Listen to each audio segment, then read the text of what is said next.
Hello and welcome back to another hacking video. I'm Ed.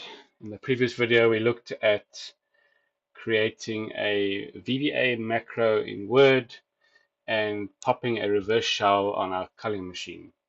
So what I've done in this video is I've amended that VBA code, and what it'll do is it's going to download Mimikatz. It's going to execute Mimikatz and then dump the information to a text file so we can grab the hashes. If I go to my culling machine, you'll see that I have my HTTP server running and listening, and I have my reverse shell listening as well here for when we run the macro to be able to get the information.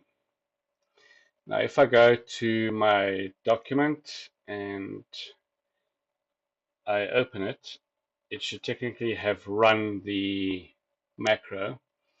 If I go back to my culling machine, you'll see that it downloaded Netcat and it downloaded Mimikatz, and I have a reverse shell. If we go to the server where we ran this, and I go to the temp directory, this is where I outputted the information. Now, if I open it, there you can see I have a dump of Mimikatz with the hashes, etc., of everything. And just to show you, Mimikatz is running in the background, but it's hidden.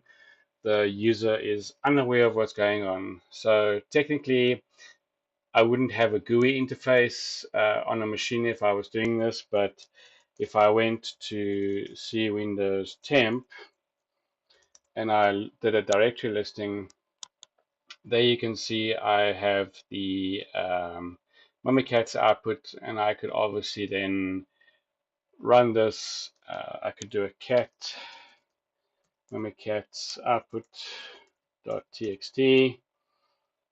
Not going to work for me today.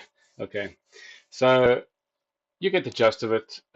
There's a file. Obviously, I would need to then download it because I wouldn't just be on the machine here, looking at the file, etc., that I have open. And I'm going to try and manipulate this a little bit more going forward to try and do more stuff. Work on golden tickets or a silver ticket or a diamond ticket, and see if I can get it to do that for me in the background without any intervention from my side or running code manually or commands manually, where sometimes you make a mistake. Doesn't always work. But there you have it. We have a dump from Mimikatz with a VBA macro in Word. Opened it, nobody noticed any difference, and we were able to get the information we wanted. I hope you like this video, and if you do, please like and subscribe to my channel, and I look forward to seeing you in the next video. Thank you.